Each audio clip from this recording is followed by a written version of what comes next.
Hello and welcome back to episode number 4 of Beacons 360. Sorry about the technical issues from last week. My name is Seth Orensky, joined by volleyball co-head coach Michael Houlihan. Coach, a busy weekend this past weekend.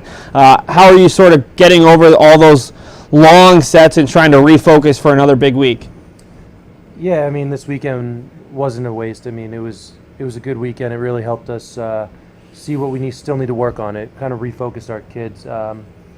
We had some success early on in the year, and we just found out, obviously, that we're not invulnerable. We have to fight back, and teams are going to bring their A game against us all the time, and we have to be ready for that.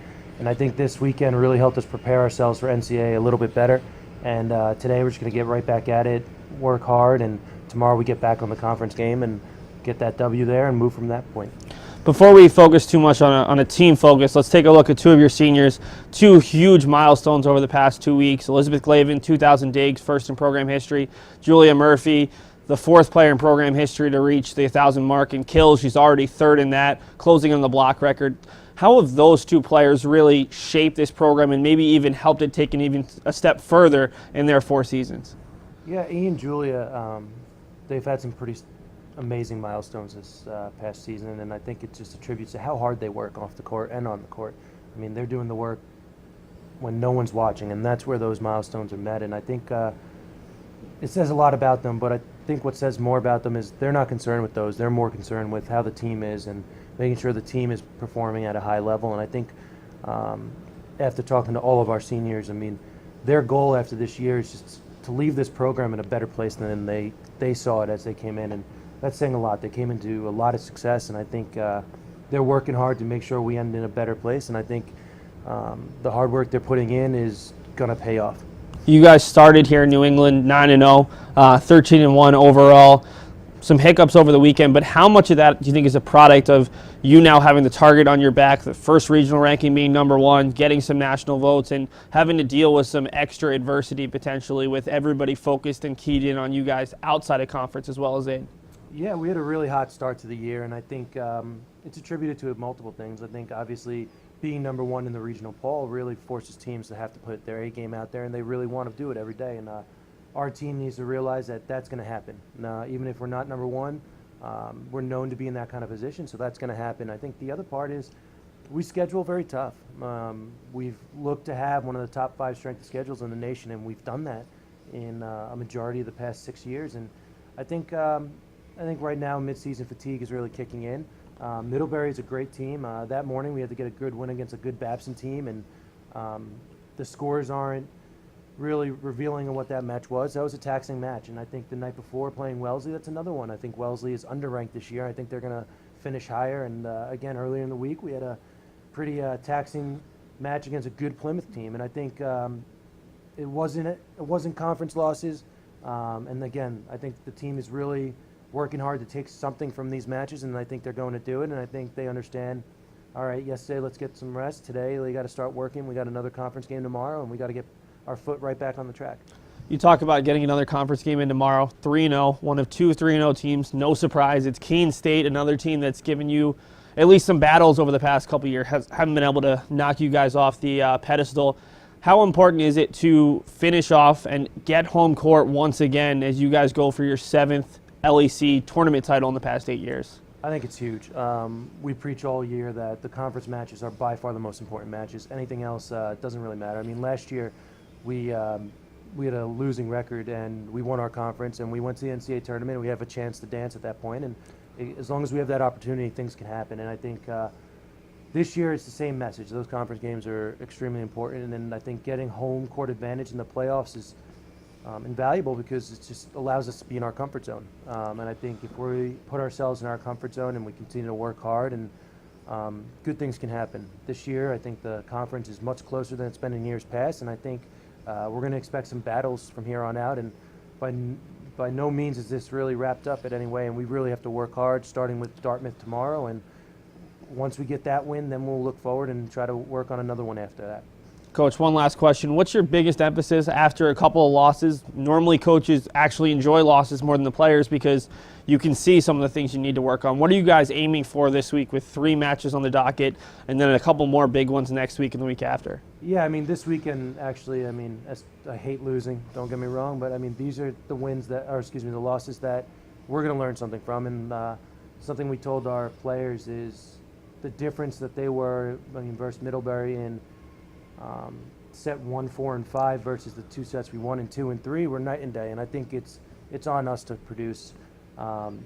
We went up big in that set 5, and we just did not have that killer instinct to put the game away. And I think they have to learn to get that killer instinct. If we want to do anything of importance this year, we got to get that. And I think they realize that, and they know when we're playing at our best and we're going at teams and forcing them to play to our level, things tend to go our way more than not. And I think the moment we kind of let loose a little bit, it tends to fall apart. And I think this weekend really showed them that, and they really understand it now. And I think today we're going to get back at it in the gym, and we're going to go for another W tomorrow in conference and take it one game at a time. Thanks so much for your time, Coach. After the break, we'll have an interview with men's hockey captain Albee Daley. UMass Boston was my first choice because when I came to the campus, I saw that there was a lot of diversity. There's a lot of people. Here there's a lot of international students, so it's really cool to meet people from different countries, different parts of the world. I'm Julia Murphy. I'm from Canton, Massachusetts. I'm Olivia Murphy. I'm from Canton, Massachusetts. We're sisters. We're sisters. I play volleyball and she plays basketball. Here they have a freshman success community.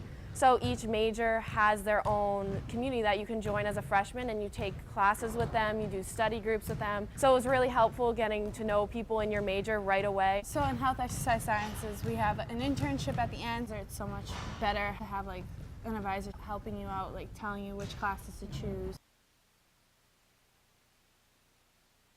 Today with Albee Daley, the men's hockey senior captain.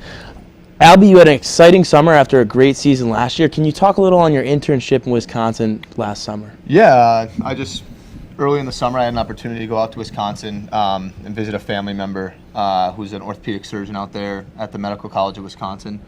So I took the chance wanting to go to medical school and went out there and just shadowed in the division of upper extremity, looking at anything from congenital birth defects to multiple fingers in kids, and sometimes really dysfunctional outcomes in just different populations. So it was pretty exciting.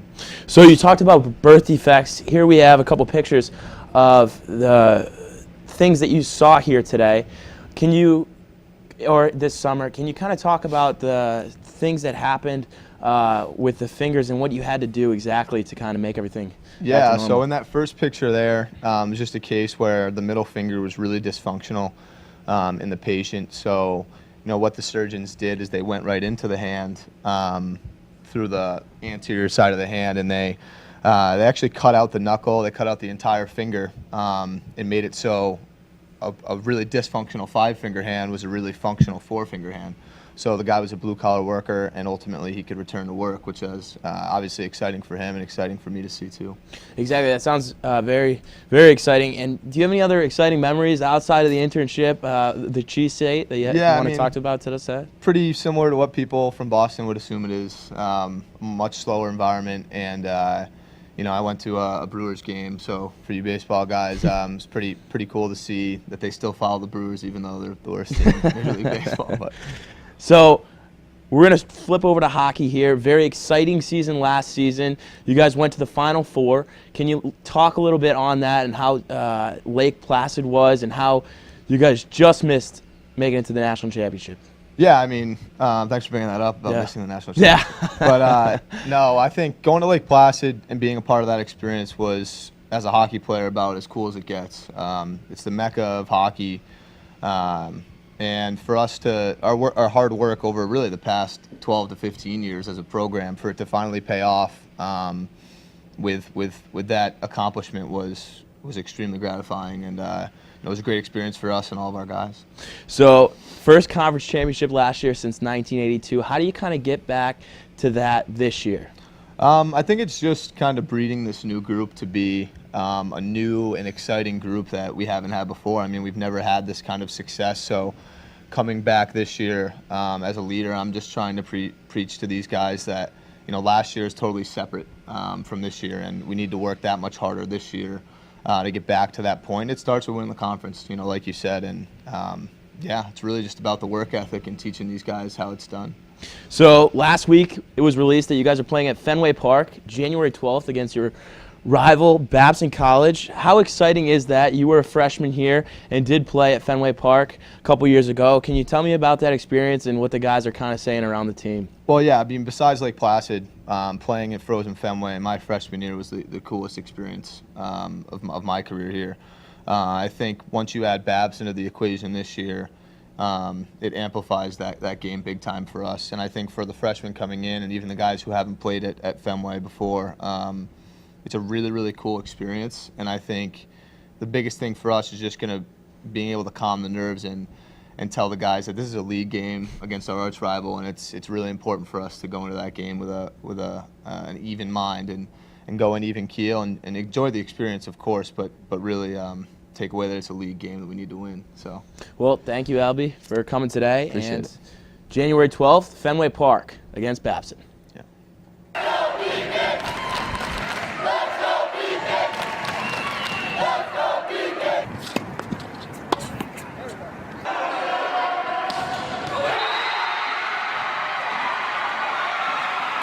Come on, Jake.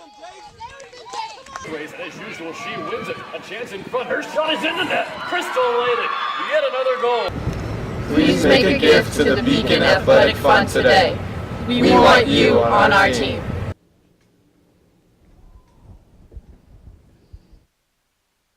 Welcome back to Beacons 360. My name is Seth Orensky, joined by our analyst and co-host Steve Witkowski. Steve, for this week's Play of the Week, it's pretty easy. Women's soccer struggled all season long. They got their first goal and then had 4 more after it. Their first goal, sometimes it's better to be lucky than good. A fortuitous bounce, and Kate Leavitt finding the back of the net for the first goal of the game. You see it here, that long bounce, and it falls to Kate Leavitt. What a huge goal for a team that had been struggling in a big way. I was just about to say that. They've been struggling offensively all year, and they came out, they had a hat trick by Carrie Alexander, and they scored 5 goals on their home game. So it was awesome to watch, and it was an awesome game to be at.